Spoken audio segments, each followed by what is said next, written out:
Hello, everyone. Welcome back to the 36 Lessons podcast. Usually I would try to say, like, oh, it's a semi-weekly or it's a semi-regular podcast, but it's very clear now that it's none of those things. I'm one of your hosts, Rory, and I'm joined by my friend and fellow Elder Scrolls lore enthusiast, Andrew. Hey, welcome back. So today we're carrying on our sort of series on the various guilds of the Elder Scrolls. After our brief mid-season break. After our brief mid-season break, yeah, we hope you enjoyed the cliffhanger finale. And this week we're going to be talking about a very interesting guild, the Thieves Guild, and it's going to require, you're sort of going to have to bear with us a little bit through this one, because the Thieves Guild, the organization of the lore is probably the most, it has the most tangents, I think, of any other guild. Yeah, you hit the nail on the head there. So, and also it's interesting, I don't know what our viewers have played, but depending upon what you played, you get a very different set of information on the Thieves Guild. Like if you play Skyrim, your perspective on the Thieves Guild is very different than if you play Oblivion or Morrowind. Yes, and I think it's more or less by design. I'd say so, yeah. But we're gonna try to touch on a little bit of everything. So no matter what your starting point is, you'll probably hear some stuff that you find very familiar. But if you haven't played all the games, you're definitely gonna hear some new stuff as well. Now it's worth noting that I think it's safe to say, I don't want to speak for Andrew, but I think our weak point is the Elder Scrolls Online lore. Yeah. Because it's the game we have the least number of hours into. And some of this, like the Thieves Guild, is dealt with in the Elder Scrolls Online. So just sort of bear that in mind, especially when we're talking about the early days of the Thieves Guild. I think we'll cover some of it, not all of it. But like I said, it's by design that these are so different across the provinces. Mm-hmm. So I would assume, I don't know for certain, but I would assume that ESO takes a lot of that into consideration as well. Like, I'd say when we cover these, the various guilds throughout the provinces, I would assume that ESO more or less carries that forward. Yeah, I'd say so as well. And I like what you said there, because I think it's a good starting point. Where they're very different across the provinces, because although the Thieves Guild started with a fairly definitive set of rules, and we think this is sometime around the middle of the Second Era that they started, before too long they splintered off, and the different groups have sort of full autonomy. They have their own sets of rules. Mm-hmm. But depending upon what game you've played, you'll see the rules pop up. So when the Thieves Guild was first started, 3 rules were established by, I believe, its second leader. Its first leader was, I forget his name, but he was sort of regarded as this sort of incompetent character. And the second leader was the one who sort of brought it into glory. And he set out 3 rules: never steal from another member, never kill on the job, and never steal from the poor. And if you've played Oblivion, the never kill on the job rule in particular is still maintained by the Thieves Guild. Yeah. In fact, there's one of the characters says, actually, if you commit murder, you're forced to pay the blood price, which in the case of the game, at least, is 1,000 gold. Though I haven't seen that crop up very much in the various games. But beyond those rules, the Thieves Guild were very, I don't know, liberal might not be the right word, but they were open to taking a variety of jobs that were not thievery, as long as they didn't involve murder. Although we do see at least 1 or 2 examples of, I guess, maybe not murder, but killing in the Skyrim's guild. Exactly, yes. Compared to the other provinces, is typically much more violent. 100%. The Skyrim Guild in particular, they really made use of the autonomy they had in terms of not following the rules at all. Now, I think actually, if you've played Daggerfall, you probably know a bit about the Thieves Guild, because the setting of Daggerfall is close to the sort of origins of the Thieves Guild, which are in the Iliac Bay. Which, if you have a map of Tamriel there, and you see the gap of water between High Rock and Hammerfell, it's the inlet there. It's that little inlet there. Um, and at first they were considered sort of quite sophisticated, and in that province they had a lot of success. But before long, in other provinces, the Thieves Guild ran into issues. And in particular, here I'd like to stop on the Morrowind Thieves Guild, because if you've played Morrowind, you know that the people there are often not friendly to outsiders.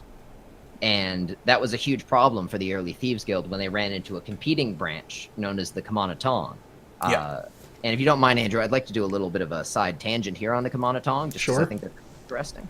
They're a lot like the Thieves Guild, but they don't have the same set of rules. And they're quite ambitious. We've talked a bit about ambitious guilds in the past, how some of them go for sort of political influence. And the Kamanatong were very much like that. And without their rules, they engaged in, prostitution and murder and all sorts of things. And I think the skooma trade in particular was a very big earner for them. Like many people in Vardenfell, and this is, of course, we're talking about Morrowind, but we're really talking about Vardenfell here. There were, highly xenophobic. And as a result, something like the Thieves Guild, a group of foreigners, would not be looked fondly upon. And so they actually, this is one of the most interesting things to me about the Kamanatong and about guilds that doesn't get talked about, is that some of them use each other against each other. Like they'll have spies in different groups and things like this. And the Kamanatong actually used the Fighters Guild in an attempt to drive out the Thieves Guild. And there was the politics of that guild interaction is very complicated. If you consider the, let's say the Morag Tong, which is the sort of Morrowind equivalent to the Dark Brotherhood in a sense of the word. Right, the Assassin's Guild. The Assassin's Guild, which is a really great quest line in Morrowind. They're a very interesting group. They wouldn't accept work from the Kamanatong, which forced the Kamanatong to engage the Dark Brotherhood's work.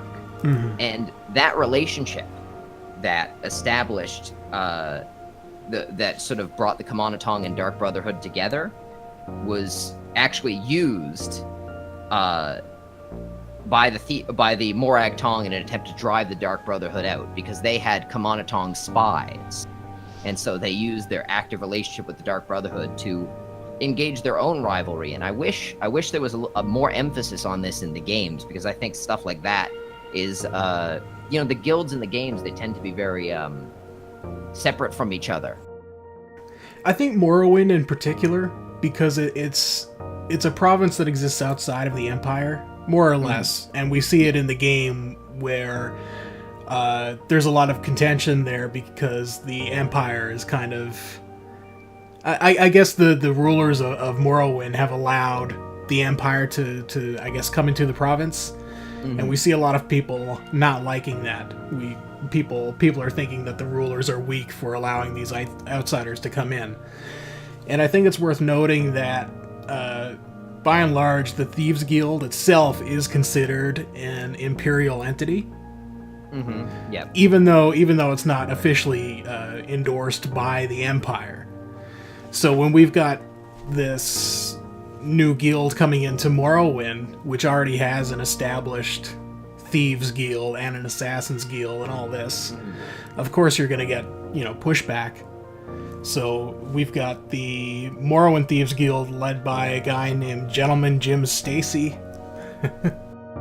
So these guys focused on mostly thieving from the wealthy nobles and the merchants, which is, a really bad idea when the wealthy nobles and merchants are directly financing the competitors, right? Yes, exactly. So there we go. And I guess it's worth noting too that a large reason we don't see competing Thieves Guild in other guilds in other provinces is because it's one of the factors that the Empire. It's one of the factors that keeps the Empire okay with what the Thieves Guild is doing. One of the things is that there can be no competition between guilds. So as soon as that happens, I guess the Empire shuts it down, or the Empire no longer turns a blind eye to what the Thieves Guild is doing. Exactly. Yeah, I think that's an excellent point, and I think your point about the outsider relationship, or the people in Vardenfell, their relationship with outside things, especially things endorsed by the Empire, is really interesting. And if you've played Skyrim, it's a theme you notice, but it doesn't have the same emphasis. Because of course that's one of the things they talk about in Skyrim is, a sense of being separate, or wanting to be separate from the Empire. But I think Morrowind and the setting of Morrowind really drives it home in a way that I don't think Skyrim does personally. Yeah. So certainly at this point in time, in terms of the timeline where we are in Skyrim, after Red Mountain exploded, of course Vardenfell is basically devoid of all life right now anyway. Yeah. But I guess before that happened, the Morrowind Thieves Guild was seemingly eliminated from the province, like you said, by the Fighters Guild and the Kimono Tong. Yeah, I think it's generally regarded that they were pretty much gone by the time Skyrim came around, anyways. Yeah. But I guess this is probably where we should transition into talking about Thieves Guild that I think a lot of listeners are going to be very familiar with, which is the Cyrodiil Thieves Guild. Mm-hmm. Probably my favorite. I think, yeah. Well, I think the Cyrodiil Thieves Guild touches on probably the most lore. It has sort of the most interesting surrounding lore, because I think the standout feature for a lot of players would be the introduction of the Grey Fox. Yeah. And the Grey Fox, when you first encounter at first it's just a rumor, right? Then when you first encounter the rumor of the Grey Fox, it's, sort of this mythical thief man who's, said to be hundreds of years old, and sort of fantastically skilled. And so, some people believe in him and some people don't. People are quite divided on it. But as it turns out, the characters of the Grey Fox are actually very real. And it's impossible to talk about the Grey Fox without getting into a bit of the Daedric lore, which is it's very necessary, because the Grey Foxes are who they are because of the relationship that thieves have with the Daedric prince Nocturnal, who I think is got to be the one of the most interesting Daedric princes out there. Do you want to talk a bit about Nocturnal, just either generally speaking or in relationship to the Thieves Guild? I can, yeah. You might be a little more familiar with it than I am. But okay, we'll see. Yeah, I'll hop in if there's anything. I do know that it's not so much a religious thing for the Thieves Guild as it is like a business arrangement, right? Yeah. It's much more regarded as a you scratch my back, I'll scratch yours sort of thing. Mm-hmm. So I guess in terms of the Cyrodiilic Thieves Guild, even then it's not so much a business arrangement as this guy Emir Daraloth straight up stole the gray cowl of Nocturnal, the mask, from Nocturnal.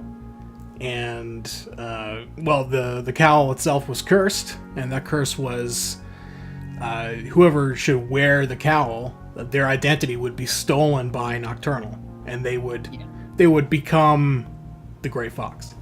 And they would be wiped from history. So even if they took the cowl off, no one would remember them. It was, and I mean, I agree with you. It definitely is cursed.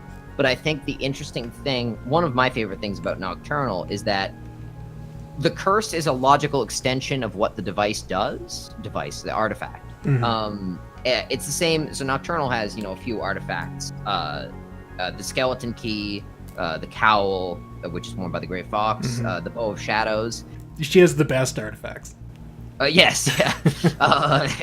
And the skeleton key is like, it's really known for being the unbreakable lockpick that can open anything. But that's a very sort of limited view of what it does. It also unlocks any I think one YouTuber actually phrased it as unlocking. I really like this, unlocking any metaphysical barrier.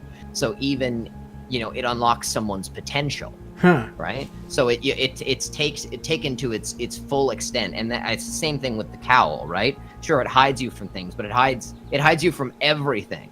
So I think this is one of those wonderful and rare insights into sort of a Daedric Prince's psychology. Yeah. It's sort of a be careful what you wish for lesson, which is a classic lesson in fantasy, but it's told here in a really interesting way. I read a question online. Someone was wondering, how is it that Nocturnal, her cowl was stolen, and I say her, it only sort of, we have to be sort of, there's some abusive terminology here, because of course Daedric princes are not humans, and No. and don't have human characteristics, but some of them tend to present as masculine, some of them tend to present as feminine, and Nocturnal tends to present as feminine. So Has Nocturnal ever been shown as male? So I'm trying to remember a case, and I can't remember a single one. So it's possible, because of course this can entirely happen. Yeah. But I can't remember it happening. But yeah, so I think someone wrote a question online and said, why is it that Nocturnal's cowl was stolen, and yet later she has a relationship with Thieves? Like, wouldn't she resent Thieves in some way? And there's a bunch of different angles of going about answering that question. One of which was there's nothing to indicate that Nocturnal didn't know the cowl was being stolen. Mm-hmm. There's also, and this may seem like sort of a cop-out of the question, but in general, Daedric psychology is very hard to pinpoint. And, some of them do present themselves with some human instincts. Like, I think Mehrunes Dagon probably comes to mind as, someone who presents themselves with human vices. But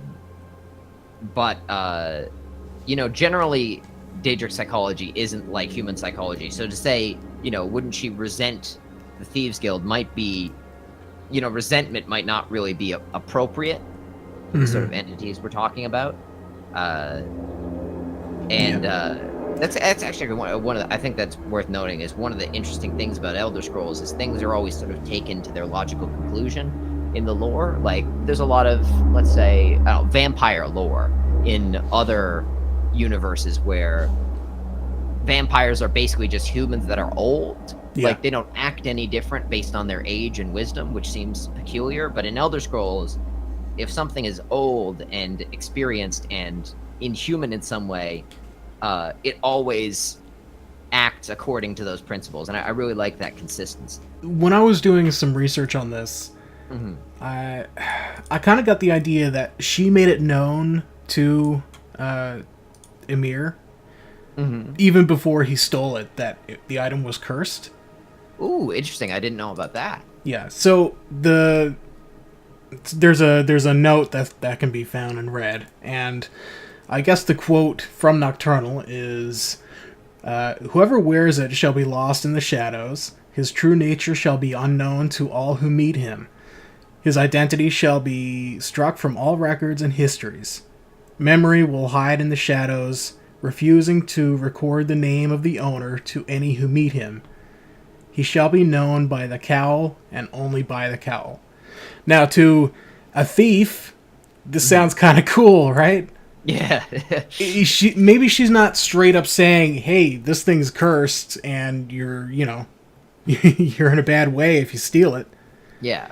Maybe it's just like, hey, I'll word this in a way, and it'll be intriguing to somebody, Yeah, absolutely. Yeah, I like that, actually. That's an interesting note.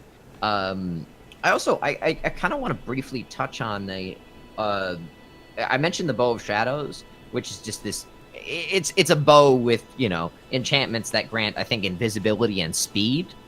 And it can actually be found at one point in a museum in Mournhold, which is in Morrowind. Yeah.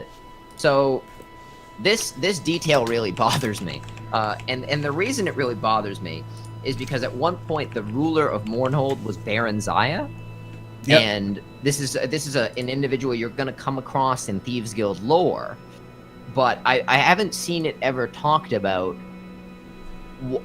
Like it's Baron Zaya is presented as an individual significant in Thieves Guild lore, and then sort of separately, the Bow of Shadows is mentioned that it happens to be in Mournhold, and these two things seem like far too large a coincidence. Yeah, well, it's actually rumored that she herself was part of the Thieves Guild at one point. She's a queen of Morrowind. Yes. We do meet her in the Tribunal expansion pack for Morrowind. The Bow of Shadows is actually a quest item in Morrowind that I believe you have to get in order to finish the main quest. That's a lie. Right, You can finish the quest without it, but it's it's one of the things you get. And the Bow of Shadows can be sold to the museum in Mournhold when you visit it. The museum I believe is the canon. I believe that in the canon it ends up in the museum. That's correct. So I believe a lot of the artifacts end up there. The museum in Mournhold just buys. It's a way for the player to make a lot of money off of all the artifacts they get. Yeah. Yeah, that's a good note. Yeah, I should go back and play some more Morrowind. But Baron Zaya is a really interesting character because I've heard a variety of different stories that are all conflicting presented about her lore, and in looking into it, of course, you find out that all her biographies were written by different sources, and so there's no actual seemingly definitive biography of Baron Zaya that is necessarily reliable. There's an imperial one that I think an officially sanctioned imperial one. Yeah.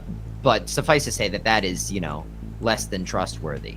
Yeah, and one cool part about Morrowind is that you get a lot of conflicting views. So people that have grown up native to Morrowind all view Baron Zaya or Berenzia as maybe not like a deity figure, maybe not like a Jesus figure, but as this, she's perfect, she's our queen, she's the Queen Elizabeth, right?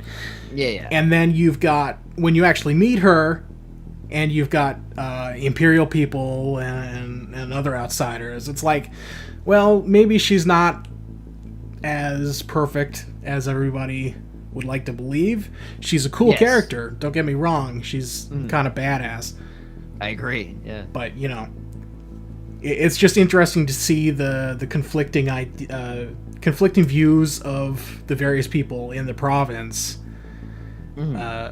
And like so much else in Morrowind, you can actually follow that up and see it in the game. It all makes sense, Yeah, and I think regardless of who's telling the biography, it is at least acknowledged that she was a criminal. It's just a question I think some of them sort of imply. I think the Imperial one sort of implies that she fell in with a bad crowd, whereas other biographies sort of imply that she was kind of a troublemaker on her own. Yeah, I agree with you. I like that there's a certain level of uncertainty behind the character, but there's definitely a relationship there of some kind with the Thieves Guild. Yeah. And I guess the next thing maybe we might want to talk about is the part of the lore you've seen if you played Skyrim, which is the Nightingale. Which I'm not sure how you feel about it, but I think that's probably one of the highlights of the Skyrim Thieves Guild. Yes, yeah. So when we find the Thieves Guild in Skyrim, they've been in rough shape for a while. Yeah. Mainly due to the death of their leader. I forget his name. But when we join them, we find a new leader in charge, obviously. Yes. Things take a turn for the worse. People betray other people, we can do an episode on like the quest lines for each of these, maybe. Oh, yeah, maybe for in the sure, future. yeah. We won't get into it here. But yeah, at some point in the Thieves Guild, we do become a Nightingale. Do you want to talk about Sort of for what all they intents are? and purposes. Yeah, so Yeah. the Nightingales are a group of master thieves that have a sort of the connection with Nocturnal. They have a really explicit, clear connection with Nocturnal, who is basically responsible for granting them a lot of their power. And the way the membership works, there are 3, and if one is ever killed, they are replaced by a member of the Thieves Guild. Now, this may seem like a formalized process, but on the side of the Thieves Guild, there's very little knowledge of it. The Nightingales are the ones who initiate the process of picking a new Nightingale Right. from the Thieves Guild. On the Thieves Guild end, they're not actually allowed to know anything. Thieves Guild are sort of getting played in a sense of the word. And even, I mean, it makes sense also because there's so little actual communication between the different Thieves Guilds across the provinces. So even if one guild did know about the Nightingales, or they did, they were actively involved in the whole Nightingales thing, a guild in another province probably wouldn't even know about it. Oh, exactly, yeah. And they also they're separate from the Thieves Guild. Like, they started, I think their first recorded a heist is in the 3rd era. So that puts it, in an era separate from the Thieves Guild, which we think at least started in the 2nd era. And I think that the first heist was the Staff of Chaos, if I have that correctly. And I believe somehow that Baron's Eye was actually involved in that heist in some manner. And I believe the Staff of Chaos is also located in Mournhold. Yeah. As it would turn out. So I feel like the museum is a convenient way to get all the artifacts of Morrowind there at some point in the canon. Yeah, absolutely. And because the Nerevarine is just kind of an asshole and sells all these awesome artifacts to this one museum. And actually, I think that the first recorded Nightingale was actually, I think, supposedly grandfather to Carlia, who you'll encounter if you play Skyrim. Right. Yeah, she was one of my favorite characters, I think. Yeah, a really good character. Yeah, and they gain powers from Nocturnal, but of course there's this, exchange when they die. I'm not as familiar with the afterlives of Elder Scrolls as I'd like to be, but suffice to say, you're doing stuff for Nocturnal till the end of time. Yeah. That's just what you signed up for. Yeah. But a very interesting group, and I guess in a similar way to how people end up in Sovngarde, right? Yeah, actually, yeah, I agree with that. Yeah, we should. Yeah, we could do. We could do a whole episode on the religions and afterlives of the various groups in the Elder Scrolls. And now that I'm saying it, I think we should. Yeah, totally.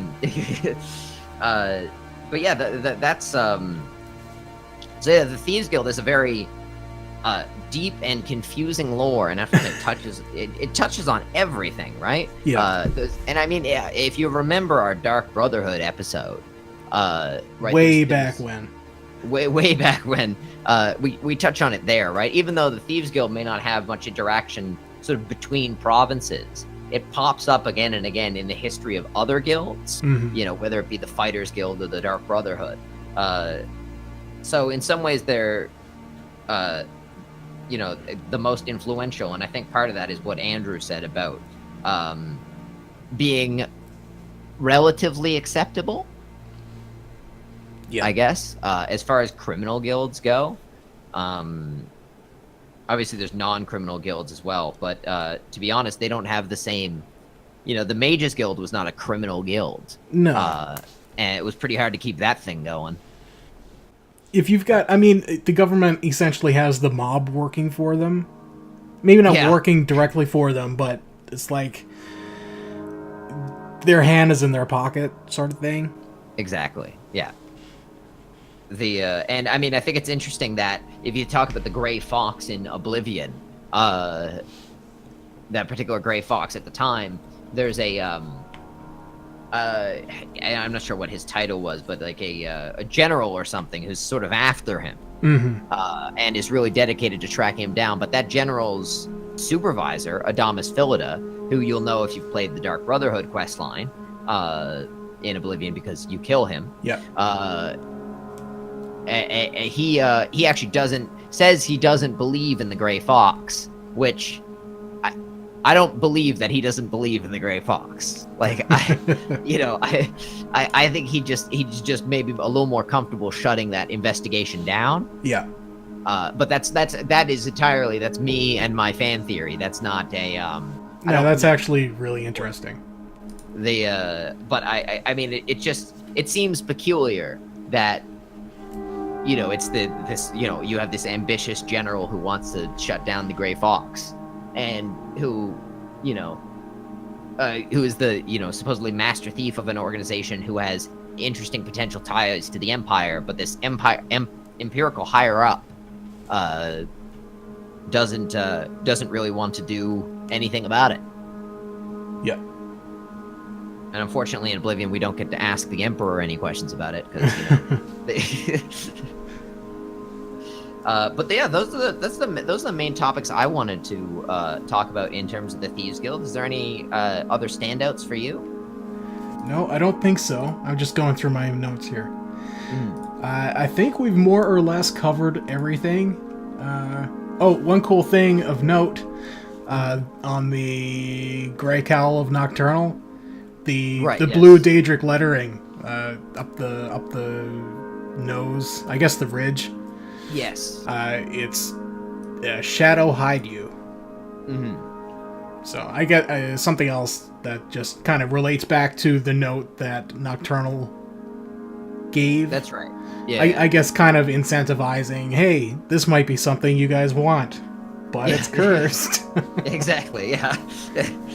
But yeah, very interesting guild, and I'm really glad we got to do an episode about it. So I think next time we're going to be talking about the Fighters Guilds of the Elder Scrolls, which may or may not be our last exploration into guilds, depending upon whether we feel that some of them need, and some of their sort of tangential guilds need their own episode. So we'll see how we do with that. But shortly after that, we'll be exploring some different topics in the lore. So hopefully you all stick around with us, and as always, suggest anything at all in the comments or anything like that. That's all cool. Yes, please do. And if you want to learn more about this stuff, maybe if you want to learn more about Baron Zaya in particular, the UESP unofficial Elder Scrolls pages is a really good page on her, which sort of solidifies what stuff is rumor and what isn't. And check out the Imperial Library if you want to do the work for yourself. Yes, exactly. Yeah, if you really want to get into it, and there's so many great YouTube channels out there that are way too numerous for us to mention, that do a terrific job with some of these topics. But yeah, hopefully we'll be back and talking to you guys again soon. All right, take care.